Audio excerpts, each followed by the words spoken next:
Thanks for staying with us. So in our banter, we forgot the most important news of yesterday. Your view was 10 years old. So we've clocked a decade. But I think we're going to push the celebrations to next week, I think. And then we'll see some of the things we're going to be doing and showcasing, some behind the scenes, things that I'll be doing. So now let's go to The Nation and newspaper reviews. Governors unfold agenda in 28 states. Democracy deepens.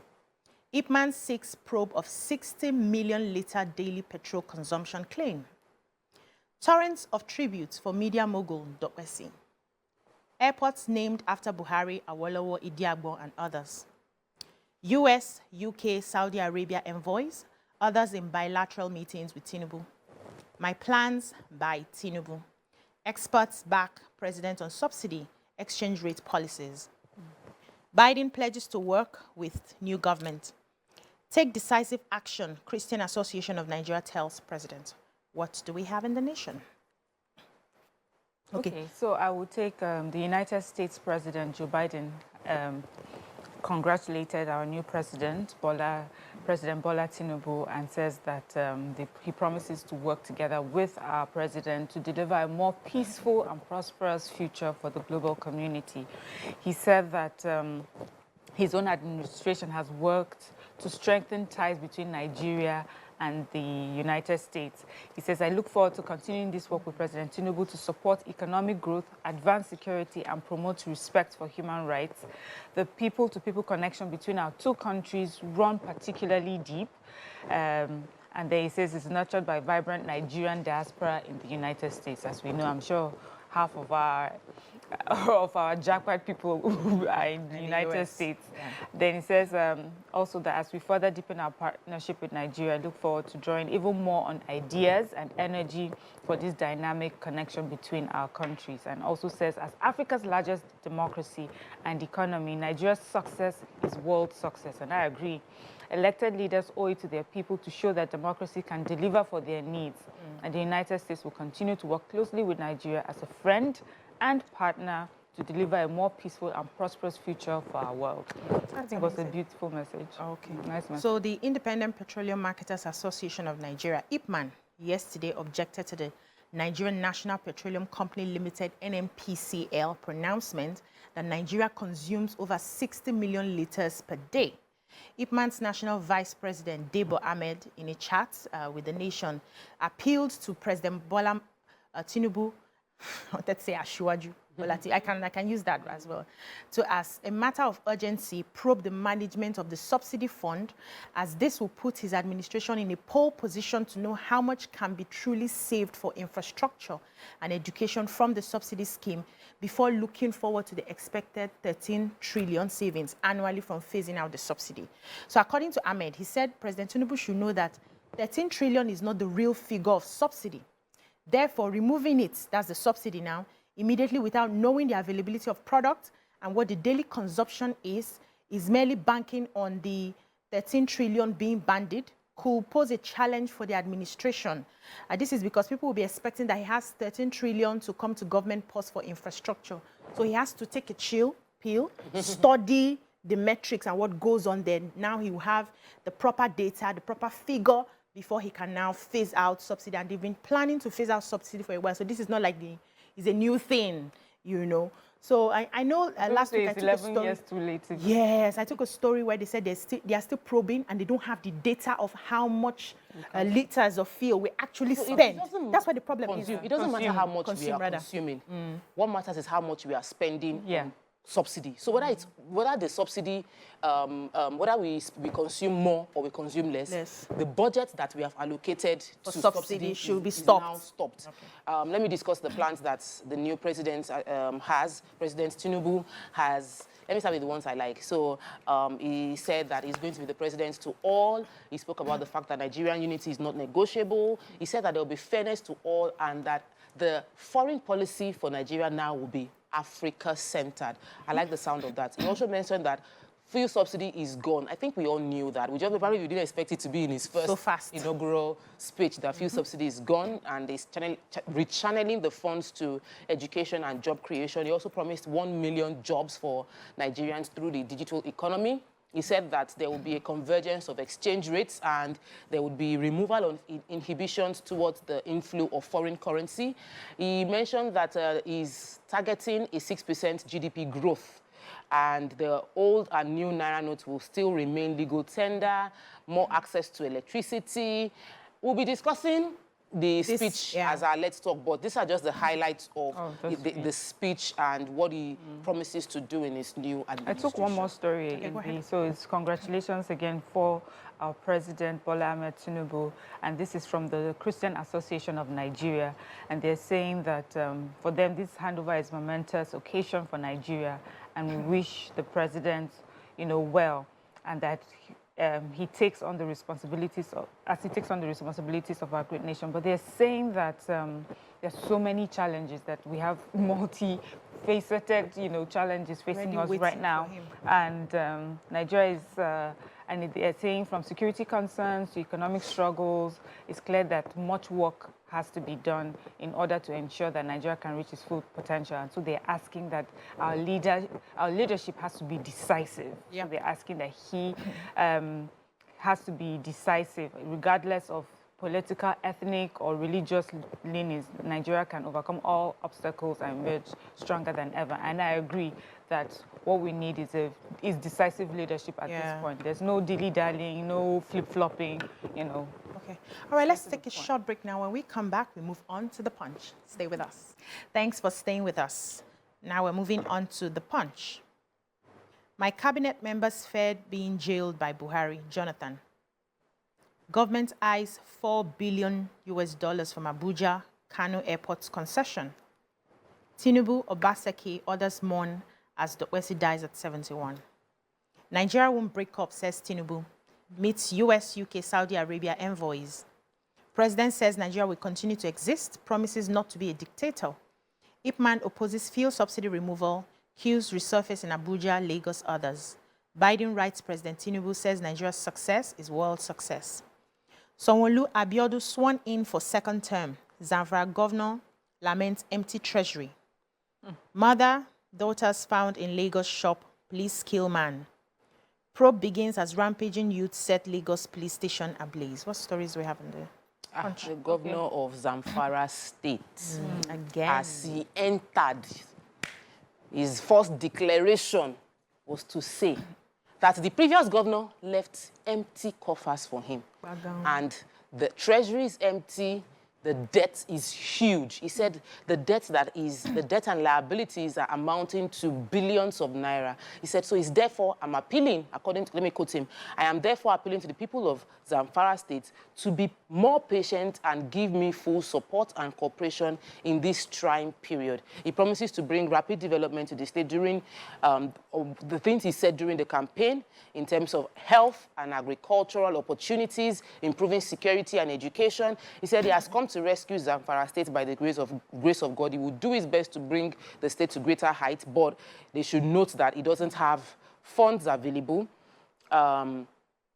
We should also note the fact that the previous governor, Governor Matawale, and his deputy governor were not available during the swearing-in ceremony. Matawale has been away from the state since the time he lost the governorship election, and this is the first statement we are hearing from the new governor. If you remember, the governor before even coming in already said that there was no cooperation, there was no transition, there was no synergy from the previous to the new. The past governor was in the papers towards the end, almost attacking everybody. EFCC was like, why is EFCC looking at us? And then we hear that the coffers were empty. Treasury. I guess there's going to be lots of investigations going forward. So I have a story here. Men of the Lagos State Police Command working to unravel the circumstances surrounding the death of a woman and her two daughters in a shop around PPL, Ijegun, Okoko, Maiko area of the state. They were not able to identify to get the identities of the persons involved, as at the time they were putting together the story. But according to the story, they said the woman Friday night locked herself in her shop with her two daughters and they went to bed. There was a generator on. So by the time they passed on Saturday, the shop was still locked, the generator was still on. It took them till Monday because they started perceiving something, and then the husband, I don't know where he came from, came to the shop and, opened it and found that the wife and the 2 daughters were already dead. So some eyewitnesses are saying probably it's the generator fume. Others are saying it may be food poisoning. But for the generator to still be on inside the shop is definitely the fumes. But the police is aware of the story. They've buried them according to Muslim rites, and our souls just go out. Yeah, our hearts go out to them. Yeah, sorry. Wow. The Lagos State Police Command has commenced investigation to track down suspects behind the burning of Oregon Police Post in Ikeja. So we heard that angry youths early hours of Monday invaded a police post in Olaiwola Close, and they set it ablaze and also injured a policeman on duty. Punch says at the time of this report, they haven't, they are not sure what the motivation for that attack was, but they can confirm that a police officer was rushed to the hospital, emergency center around the toll gates along Lagos-Ibadan Expressway. And the fire service was called in, and they also helped to salvage the situation. Said there's no report of any weapons being taken away from the police station, but definitely part of the police post was affected by the fire. The police PPRO, Benjamin Hundeyin, has also confirmed this incident and also said that investigation has commenced. But there's also 2 suspected members of Yoruba Nation group. They were arrested during an attempt to take over Alausa police station in Ikeja on Sunday. They said during the invasion, the agitators, there were about 15, they had taken their phones out and they were recording the station, and they were chanting, "No more Nigeria police again," and Yoruba Nation has taken over in Yoruba land. Police has said that they went to the scene and dispatched everyone, and 2 of the agitators were arrested. They said they also got some insignia, cutlasses, charms as well. And just they are sponsored. The others escaped. Sponsored to scuffle the, it's not. Do you have a story here? No. I wanted the story of the inauguration stories. I just took one person's own. The governor of Lagos State. Let me just mention one key thing that he spoke about. Of course, we know that Lagos State has been following what they call the themes project, which is the transport and traffic management, health, environment, education, technology, making Lagos, and the goal is to make Lagos a 21st century megacity with entertainment, tourism, and security and governance. But the key thing is, we are putting a plus to the themes project. That's what the governor said. The governor said it will now be known as Themes Plus, and a lot of priority will be given to gender inclusion. He said he promises gender equality and social inclusion in the second administration. He appreciated Lagosians for voting for him one more time, and that they would be including more women, and there'll be gender inclusion in the second term administration. Congratulations to him. So let's move on now to the Daily Sun. I reject shameful condition of our country, Obi urges judiciary to reaffirm its independence and integrity. Tinubu steps in, unveils agenda.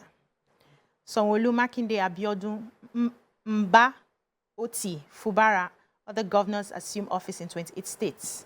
Enugu governor issued 3 executive orders, pledges to transform state. Dokpesi, AIT Ray Power founder, dies at 71. Jonathan Atiku, PDP, and others mourn. Buhari reconstitutes aviation agency boards hours before departure, renames 15 airports after prominent Nigerians. Igbo Youth Group backs Kalu for Senate President, says he'll usher in Progressive National Assembly. Subsidy removal, marketers suspend sales after Tinubu's address. Queues build up at filling stations in Lagos. Sit at home in Southeast as IPOB marks Biafra Day. These queues, I don't know if you saw queues in your area. Yes, just yesterday after the new president-elect. Simply the new president. The new president, at his inauguration speech, said that subsidy, before he landed that statement, filling stations all across the country started closing. They shut down. They drove customers. They stopped selling. This morning when I was coming, I saw queues, cars. Just not fair. This is artificial. I don't know. They had enough fuel and they want to wait for the price hike to profiteer from Nigerian suffering. How do they even know that there will be a price hike? They will definitely, once subsidy is off, there will be price hike. And so the fuel you bought, you now want to sell for a higher price. Extremely wrong. And with a new administration, we shouldn't put stumbling blocks on the path of a new administration. There's good behind the policy, but when you make life difficult for citizens, immediately the policy comes. Just halt it. Maybe to just push PPRA officials out and make sure that if you have fuel in you must sell. You must sell it. That's all. Okay, what else? But I mean, a lot of us woke up to the sad story of the death of the founder of Dark Communications owners of AIT, Raymond Dokpesi. He said he passed away in an Abuja hospital. He was 71 years old, and been getting condolence messages are being sent by dignitaries all across our country. The president, he said the president, former Vice President Goodluck Jonathan, and Atiku Abubakar of the PDP have all expressed sadness. In fact, this spokesperson for Atiku Abubakar says that when he heard it, he said all he kept shouting was, oh my God, that he was really, heartbroken by it, and he sends his condolences. And he's just being, lovely tribute, just extolled for his business acumen. His contribution and all to the media industry. Yes, he's a household name. A huge contribution to the media industry, especially when it came in where there was very few first time it was private. industry. I think it was the very first private media. In media. I want to take the story about the Minister of Aviation has been very busy in the last few days of the previous administration.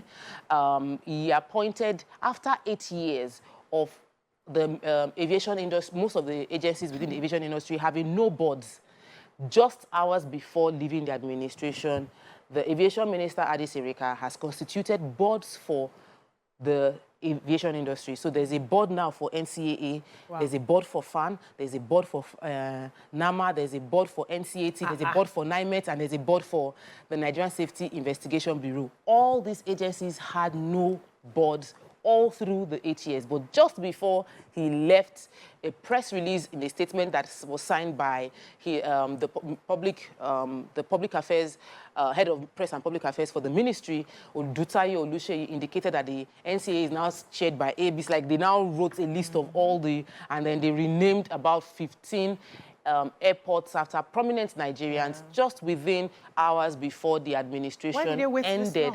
I'm sure there will be a lot of investigation into what happened in the aviation industry, and I cannot wait. It's just going to take us back. Let's just move forward. But this is going to make us. We need to uncover what is happening here. Yes, a lot of changes happening at last minute. Let's move on to the Vanguard. May 29 is time to re-examine our assumptions. Will be inauguration. Biden congratulates Tinubu, 6 sustained U.S.-Nigeria relations. No time for frivolities, Akeredolu tells Tinubu. Ondo motorcyclist steals community oracle, strangles 90-year-old custodian. Yes, I took it.